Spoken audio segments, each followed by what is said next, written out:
ಬಂಧನದ ಬೆನ್ನಲ್ಲೇ ವಿಜಯ್ ಮಲ್ಯಗೆ ಬೇಲ್ ಸಿಕ್ಕಿದೆ.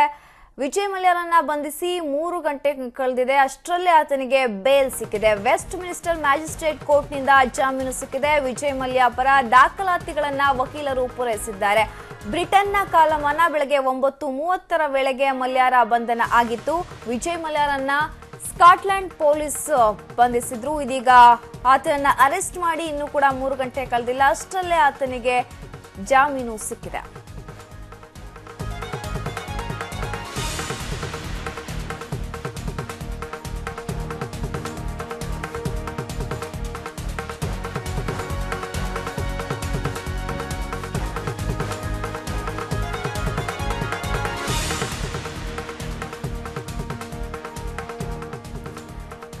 ವಿವಿಧ ರಾಷ್ಟ್ರೀಯ ಬ್ಯಾಂಕ್ಗಳಿಂದ ಸಾವಿರಾರು ಕೋಟಿ ರೂಪಾಯಿ ಸಾಲವನ್ನ ಪಡೆದು ಲಂಡನ್ನಲ್ಲಿ ತಲೆಮರೆಸಿಕೊಂಡಿದ್ದಂತಹ ಮದ್ಯದ ದೊರೆ ವಿಜಯ್ ಮಲ್ಯ ಅವರನ್ನ ಇವತ್ತು ಬೆಳಗ್ಗೆ ಸ್ಕಾಟ್ಲೆಂಡ್ನ ಪೊಲೀಸರು ಬಂಧಿಸಿದ್ರು. ವಶಕ್ಕೆ ಪಡೆದಂತಹ ಪೊಲೀಸರು ಇವತ್ತು ವೆಸ್ಟ್ ಮಿನಿಸ್ಟರ್ ಮ್ಯಾಜಿಸ್ಟ್ರೇಟ್ ಕೋರ್ಟ್ಗೆ ಹಾಜರುಪಡಿಸಿದ್ರು. ಈ ಒಂದು ಪ್ರಕ್ರಿಯೆ ನಡೆದು ಆತನಿಗೆ ಇದೀಗ ಜಾಮೀನನ್ನ ಕೊಡಲಾಗಿದೆ. ಅಲ್ಲಿ ಒಂದಷ್ಟು ಪ್ರೋಸೆಸ್ ಆದ ಬಳಿಕ ಆತನ ಭಾರತಕ್ಕೆ ಹಸ್ತಾಂತರಿಸಲಾಗುತ್ತೆ ಅನ್ನೋ ಮಾತು ಕೂಡ ಕೇಳಿ ಬರ್ತಾ ಇತ್ತು. ಆದ್ರೆ ಅಷ್ಟರ ಮಧ್ಯದಲ್ಲೇ ವಿಜಯ್ ಮಲ್ಯ ಮದ್ಯದ ದೊರೆಗೆ ಬೇಲ್ ಸಿಕ್ಕಿದೆ.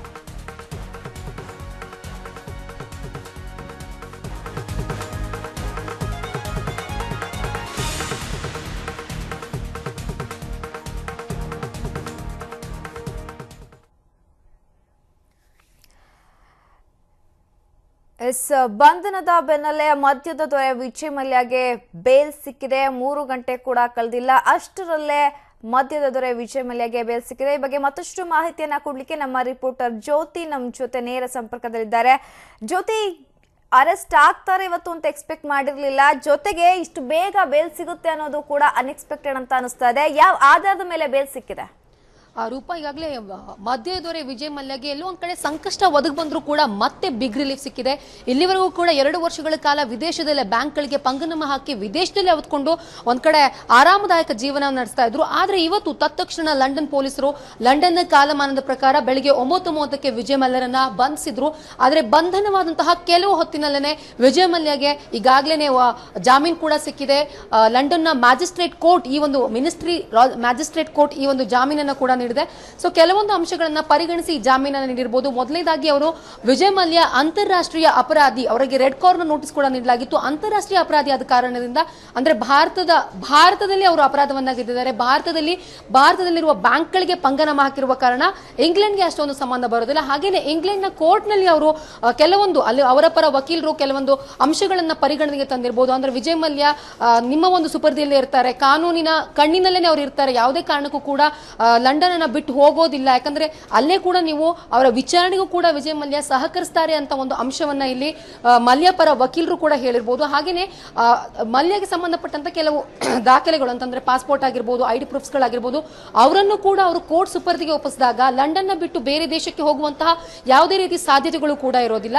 ಸೊ ಬ್ಯಾಂಕ್ಗಳಿಗೆ ಸಾಲ ಮಾಡಿದ ಪ್ರಕರಣಕ್ಕೆ ಸಂಬಂಧಪಟ್ಟಂಗೆ, ತನಿಖೆ ನಡೆಸುವಂತಹ ಪ್ರಕರಣಕ್ಕೆ ಸಂಬಂಧಪಟ್ಟಂಗೆ ನಾನು ತನಿಖೆಗೂ ಕೂಡ ಸಹಕರಿಸ್ತೀನಿ, ವಿಚಾರಣೆಗೂ ಕೂಡ ಸಹಕರಿಸ್ತೀನಿ. ಹಾಗೇನೆ ಯಾವುದೇ ರೀತಿಯ ಕೊಲೆ ಪ್ರಕರಣಗಳಲ್ಲಿ ಅಥವಾ ಬೇರೆ ರೀತಿಯಂತಹ ಮೇಜರ್ ಅಪರಾಧ ಪ್ರಕರಣಗಳಲ್ಲಿ ಅವರು ಭಾಗವಹಿಸಿಲ್ಲ ಅಂತ ಹೇಳಿ ಅವರ ವಕೀಲರು ಕೂಡ ಒಂದು ಅಂಶವನ್ನ ಕೋರ್ಟ್ ಗಮನಕ್ಕೆ ತಂದಿರುವಂತಹ ಈ ಒಂದು ಎಲ್ಲ ಅಂಶಗಳನ್ನ ಗಮನಿಸಿ ಅಲ್ಲಿನ ಕೋರ್ಟ್ ಷರತ್ತುಬದ್ಧ ಜಾಮೀನು ನೀಡಿರ್ತಾರೆ. ಅಂದ್ರೆ ದೇಶವನ್ನ ಬಿಟ್ಟು ತೆರಳದಂತಾನೆ, ಹಾಗೆ ಯಾವಾಗ ಬೇಕಾದ್ರೂ ವಿಚಾರಣೆಗೆ ಹಾಜರಾಗಬೇಕು ಅಂತ ಹೇಳಿ ಕೂಡ ಆದೇಶವನ್ನ ನೀಡಿರಲಾಗುತ್ತೆ. ಸೊ ಆ ಒಂದು ಆದೇಶಕ್ಕೆ ಸಂಬಂಧಪಟ್ಟಂಗೆ ಮಲ್ಯನ ಎಲ್ಲಾ ಒಂದು ಅಂಶಗಳನ್ನು ಕೂಡ ಫಾಲೋ ಮಾಡ್ತೀನಿ, ಅನುಸರಿಸ್ತೀನಿ ಅಂತ ಹೇಳಿ ಈ ಎಲ್ಲ ಅಂಶಗಳನ್ನು ಕೂಡ ಕೋರ್ಟ್ ಗಮನಕ್ಕೆ ತಂದಿರುವಂತಹ ಸಾಧ್ಯತೆ ಇದೆ.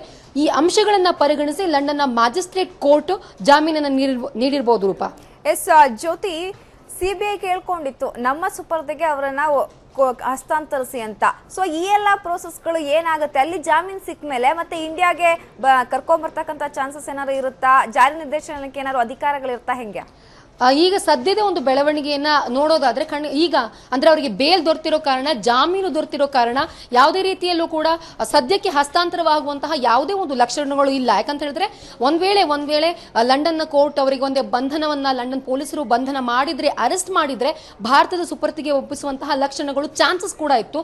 ಆದ್ರೆ ಸದ್ಯ ಅವರಿಗೆ ಜಾಮೀನು ದೊರೆತಿರುವ ಕಾರಣ ಮತ್ತೆ ಅವರನ್ನ ಏನಾದ್ರು ಬಂಧಿಸಿ ಮತ್ತೆ ವಿಚಾರಣೆಗೆ ಒಳಪಡಿಸಿದಾಗ ಲಂಡನ್ ಪೊಲೀಸ್ ಏನಾದ್ರು ಅಲ್ಲಿನ ಸರ್ಕಾರ ಅವ್ರನ್ನ ಬಂಧಿಸಿದ್ರೆ ಆ ಕೂಡಲೇ ಕೆಲವೊಂದು ಕೆಲವೊಂದು ಪ್ರಕ್ರಿಯೆಗಳ ಮೂಲಕ ಆಗ ಅಂದ್ರೆ ಭಾರತ ಮತ್ತು ಲಂಡನ್ ನಡುವಿನ ಕೆಲವೊಂದು ಪ್ರಕ್ರಿಯೆಗಳ ಮೂಲಕ ಅವರನ್ನ ಭಾರತದ ಸುಪರ್ದಿಗೆ ಒಪ್ಪಿಸುವಂತ ಚಾನ್ಸಸ್ ಇದೆ. ಆದರೆ ಸದ್ಯದ ಮಟ್ಟಿಗೆ ಮಧ್ಯದವರೆಗೆ ರಿಲೀಫ್ ಸಿಕ್ಕಿದ್ದು ಯಾವುದೇ ಒಂದು ಸಿಚುವೇಶನ್ ಅಲ್ಲೂ ಸದ್ಯದ ಮಟ್ಟಿಗೆ ಅವರನ್ನ ಭಾರತದ ಸುಪರ್ದಿಗೆ ಒಪ್ಪಿಸುವಂತ ಚಾನ್ಸಸ್ ಇಲ್ಲ.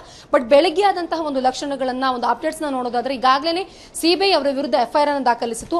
ಅಕ್ರಮ ಹಣ ನಿಯಂತ್ರಣ ಕಾಯ್ದೆ ಅಡಿ ಅಂದ್ರೆ ಆ ಒಂದು ಕಾಯ್ದೆಯನ್ನು ಉಲ್ಲಂಘಿಸಿದ್ರು, ಬ್ಯಾಂಕ್ಗಳಿಗೆ ಪಂಗನಾಮ ಹಾಕಿ ಒಟ್ಟು 9,000 ಕೋಟಿ ಬ್ಯಾಂಕ್ಗಳಿಗೆ, ಭಾರತದ ಬ್ಯಾಂಕ್ಗಳಿಗೆ ಸಾಲವನ್ನ ಮರುಪಾವತಿ ಮಾಡದಿರುವಂತಹ ಹಿನ್ನೆಲೆಯಲ್ಲಿ ಸಿಬಿಐ ಮತ್ತು ಇಡಿ ಅಧಿಕಾರಿಗಳು ಅವರ ವಿರುದ್ಧ ಎಫ್ಐಆರ್ ನ ದಾಖಲಿಸಿದ್ರು.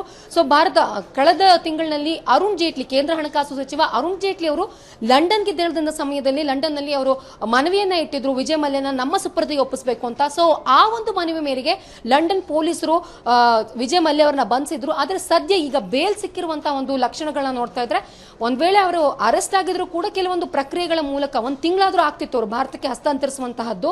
ಬಟ್ ಈಗ ಜಾಮೀನು ಸಿಕ್ಕಿರುವಂತಹ ಹಿನ್ನೆಲೆಯಲ್ಲಿ ರೂಪ ಆದಷ್ಟು ಬೇಗ ಅವರು ಭಾರತದ ಸುಪರ್ದಿಗೆ ಅವರನ್ನ ಕಳಿಸುವಂತಹ ಸಾಧ್ಯತೆ ಇಲ್ಲ. ಎಸ್ ಜೊತೆ ಇನ್ನೇನಾದ್ರೂ ಸಿಬಿಐನವರು ಅಥವಾ ಇಡಿ ಅಧಿಕಾರಿಗಳು ಅಲ್ಲಿಗೆ ಹೋಗಿ ಏನಾದ್ರು ಪ್ರೋಸೆಸ್ ನಡೆಸೋದಕ್ಕೆ ಚಾನ್ಸಸ್ ಇದೆಯಾ ಹೆಂಗೆ? ಒಂದು ಲಂಡನ್ ಜೊತೆಗೆ ಮಾತುಕತೆ ನಡೆಸಿ ಲಂಡನ್ ಸರ್ಕಾರ ಜೊತೆ ಮಾತುಕತೆ ನಡೆಸಿದ ಬಳಿಕ ಏನಾದರೂ ವಿಚಾರಣೆಗೆ ಅವಕಾಶವನ್ನ ಕೊಡುವಂತ ಸಾಧ್ಯತೆ ಕೂಡ ಇದೆ. ಈಗಾಗಲೇ ಸಿಬಿಐ ಮತ್ತು ಇಡಿ ಅಧಿಕಾರಿಗಳು ಕೂಡ ಲಂಡನ್ಗೆ ಹೋಗಿದ್ದಾರೆ. ಸೊ ಕೆಲವೊಂದು ವಿಚಾರಣೆ ಇನ್ನೂ ಕೂಡ ಕೋರ್ಟ್ಗೆ ಅವ್ರನ್ನ ಪ್ರೊಸೀಡ್ ಮಾಡಬೇಕು, ಅಲ್ಲಿ ವಿಚಾರಣೆ ನಡೀಬೇಕು, ಎರಡು ದೇಶಗಳ ನಡುವೆ ಮಾತುಕತೆಗಳಾಗಬೇಕು.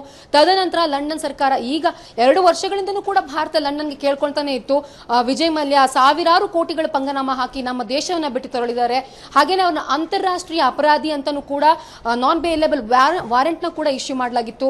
ಅಷ್ಟೇ ಅಲ್ಲ, ವಿದೇಶದಲ್ಲಿರುವಾಗಲೂ ಕೂಡ ವಿಜಯ್ ಮಲ್ಯಗೆ ನಮ್ಮ ಭಾರತದ ಬ್ಯಾಂಕ್ಗಳು ಸಾಲವನ್ನ ನೀಡಿದ್ವು. ಅದೊಂದು ಆಶ್ಚರ್ಯಕರ ಬೆಳವಣಿಗೆ. ಸೊ ಈಗ ಏನು ಅಂತ ಹೇಳಿದ್ರೆ ಲಂಡನ್ ಮತ್ತೆ ಭಾರತದ ನಡುವೆ ಮಾತುಕತೆಗಳಾಗಿ ಅವರ ವಿಚಾರಣೆಗೆ ಸಹಕರಿಸ್ತೀವಿ ಅಂತ ಹೇಳಿ ಲಂಡನ್ ಏನಾದ್ರು ಹೇಳಿದ್ರೆ ಖಂಡಿತವಾಗ್ಲೂ ಕೂಡ ಭಾರತದ ಸಿಬಿಐ ಅಧಿಕಾರಿಗಳು ಮತ್ತು ಇಡಿ ಅಧಿಕಾರಿಗಳು ಲಂಡನ್ಗೆ ತೆರಳಿ ಅವರ ವಿಚಾರಣೆಯನ್ನ ಮಾಡುವಂತಹ ಅವಕಾಶಗಳು ಕೂಡ ಇದೆ ರೂಪಾ. ಓಕೆ, ಥ್ಯಾಂಕ್ ಯು ಜ್ಯೋತಿ ತಮ್ಮೆಲ್ಲ ಡೀಟೇಲ್ಸ್ಗಾಗಿ.